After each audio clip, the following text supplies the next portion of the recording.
CM KP हैं, उनके साथ जो गैर मुतल्लका लोग घुसे और वो लोग घुसे जिनको वो बजिद हैं कि उनको आप सहाफ़ी माने,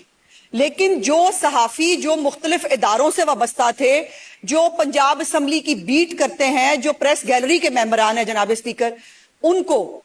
सीएम केपीके के स्टाफ ने, उनके गार्ड्स ने मारा पीटा, उनके साथ बदतमीजी की। कईयों को तो अल्लाह ने बचाया जनाब। ये फुटेजेस इस वक्त पंजाब असम्बली के रिकॉर्ड के अंदर मौजूद हैं, जिनको धक्के मारे गए इतनी बुरी तरह से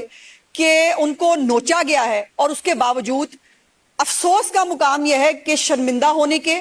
या माफी और माजरत करने की बजाय जनाब स्पीकर एक तूफान बदतमीजी बरपा रहा और मेरा नाम लिया गया कि जी मैंने जो है वो सहाफियों को अपने, पता नहीं, मुझे तो कल अपोजिशन लीडर साहब ने जो है, मैंने सुना उनको टीवी पे, उन्होंने कहा कि मेरे पेड मुलाजिम जो हैं वो सहाफी की शक्ल में गए थे। जनाब स्पीकर, डेफमेशन नोटिस मैं तैयार करा रही हूं। जनाब अपोजिशन लीडर साहब, आप डेफमेशन कोर्ट में आकर ये साबित करेंगे कि मेरे पेड मुलाजिम जो हैं वो सहाफियों की शक्ल में यहां मौजूद थे और वो गैर मुतल्लका लोग जो हैं, जिनको ये गैर मुतल्लका कहते हैं। जनाब चेयरमैन, अगले दिन स्पीकर जो केपीके के चीफ मिनिस्टर हैं, उन्होंने यूट्यूबर से और अपने जिनको वो साफी समझते हैं, उनमें कई जय्यद साफी भी थे, इसमें भी कोई दूसरी राय नहीं, कई साफी हजरात मौजूद थे, बट मेजॉरिटी